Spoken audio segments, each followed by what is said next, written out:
Hello everyone.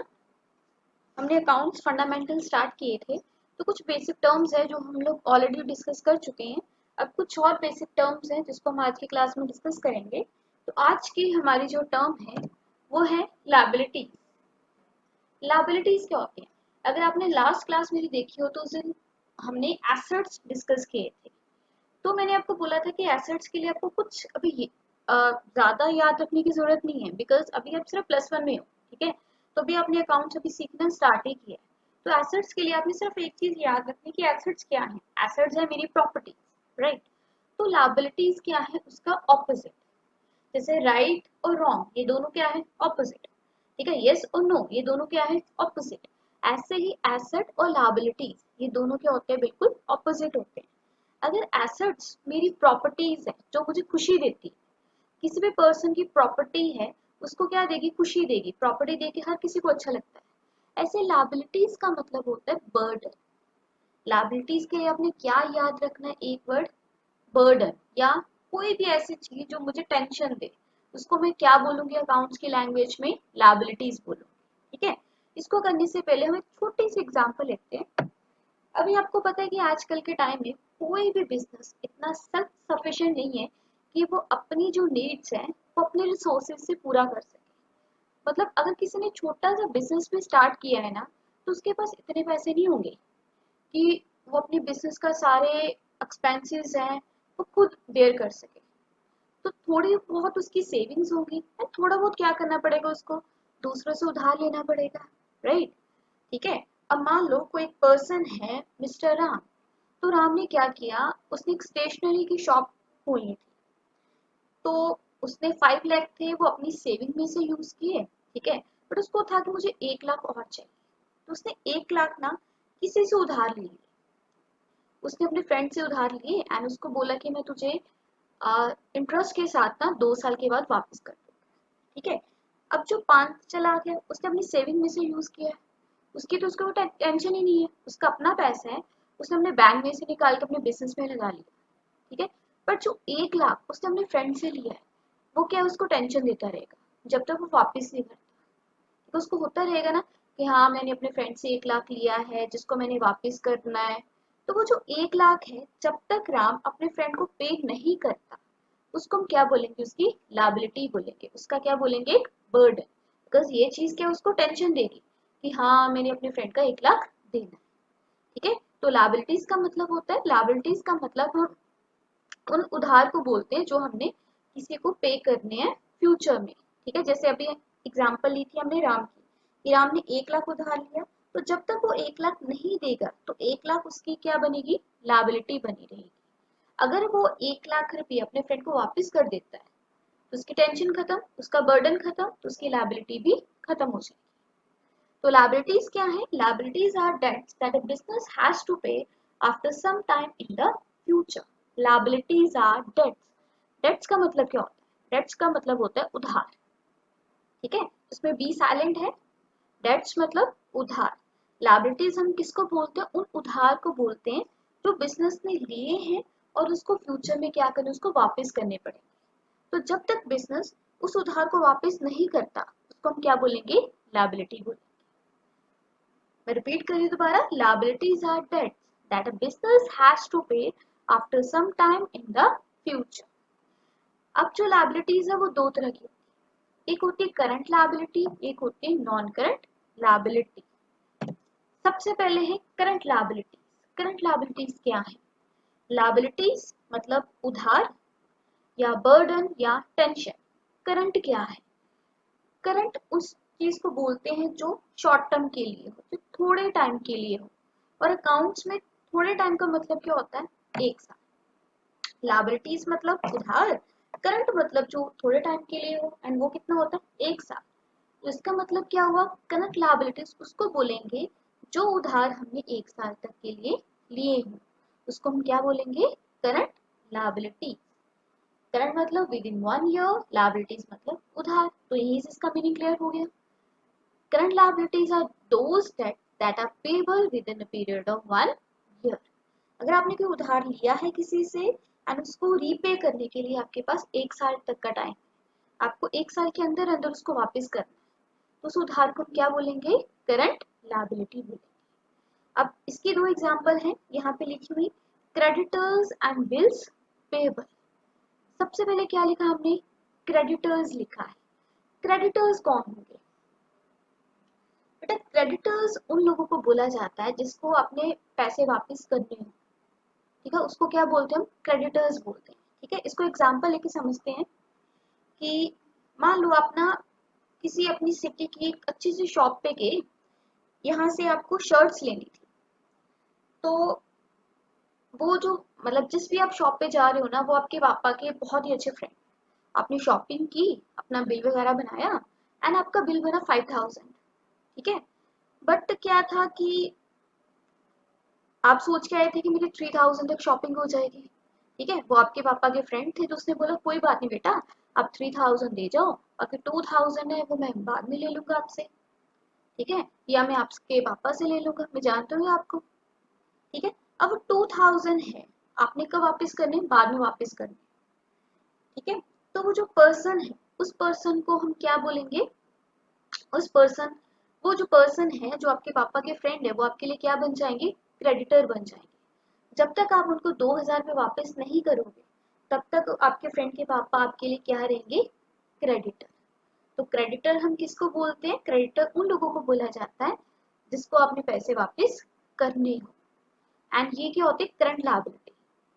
मतलब जैसे आपने पापा के फ्रेंड से शॉपिंग की है, ठीक है, उनको 2000 देने हैं, तो नेचुरली आप 2000 एक साल के अंदर अंदर ही दोगे ना। ये तो है नहीं कोई बात नहीं अंकल मैं आपको अगले साल दूंगा, या मैं आपको 2 साल के बाद दूंगा, 3 साल के बाद दूंगा, ऐसा तो नहीं आप बोलोगे। ठीक है, वो अंकल ने आपसे पैसे कितने टाइम में लेने, एक साल के अंदर अंदर लेने हैं ना। ठीक है, इसलिए वो क्या है, करंट लायबिलिटी। उधार तो है, ठीक है, तो वो उधार कितने टाइम के लिए, एक साल से, एक साल तक के लिए वो उधार, मतलब एक साल के अंदर अंदर वापस करने। ठीक है, मैक्स एक साल है, जरूरी है कि एक साल पूरा ही हो।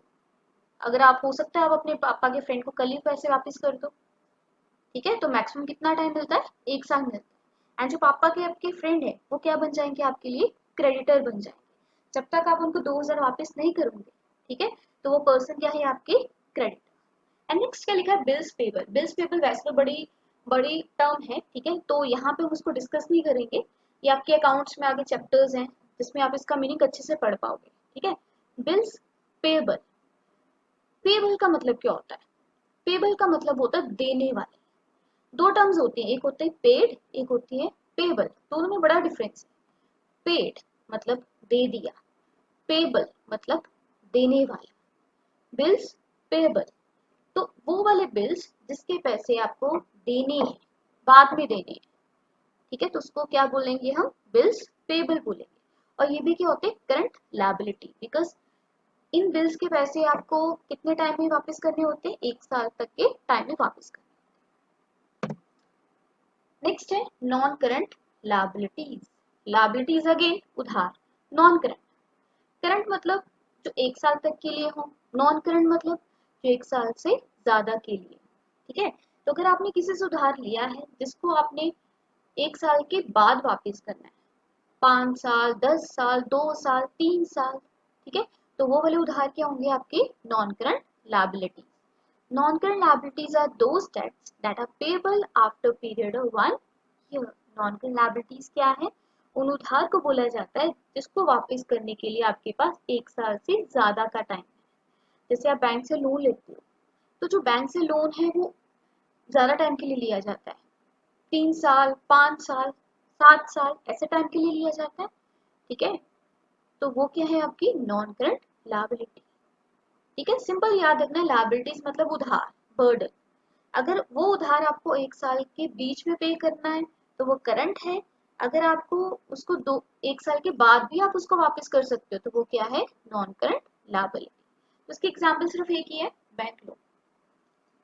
इसका मतलब ये नहीं कि इसके बैंक लोन सिर्फ एक ही एग्जाम्पल है, फिलहाल के लिए आप लोगों की समझने के लिए यहाँ पे सिर्फ आपने इतना ही समझना है।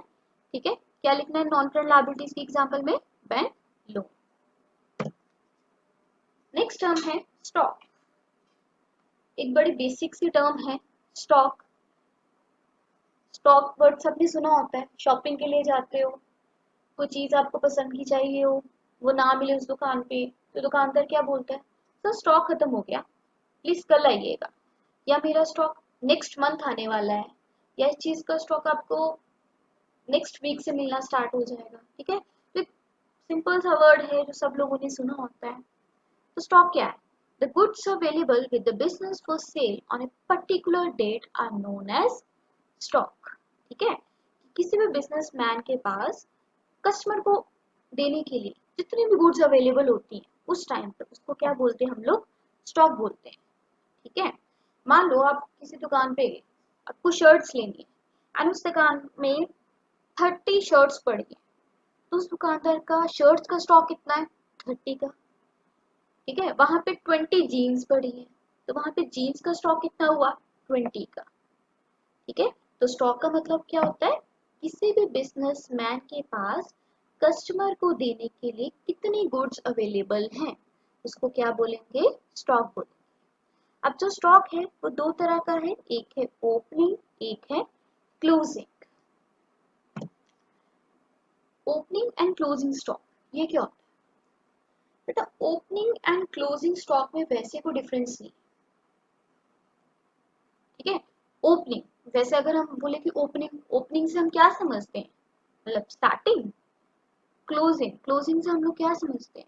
Means and. ठीक है, तो ओपनिंग एंड क्लोजिंग स्टॉक होते सेम है, बट इनको ओपनिंग एंड क्लोजिंग स्टॉक कब बोला जाता है? इनकी डेट के अकॉर्डिंग। ठीक है, एक बार इनका मीनिंग पढ़ते हैं, बाद में डिस्कस करते हैं।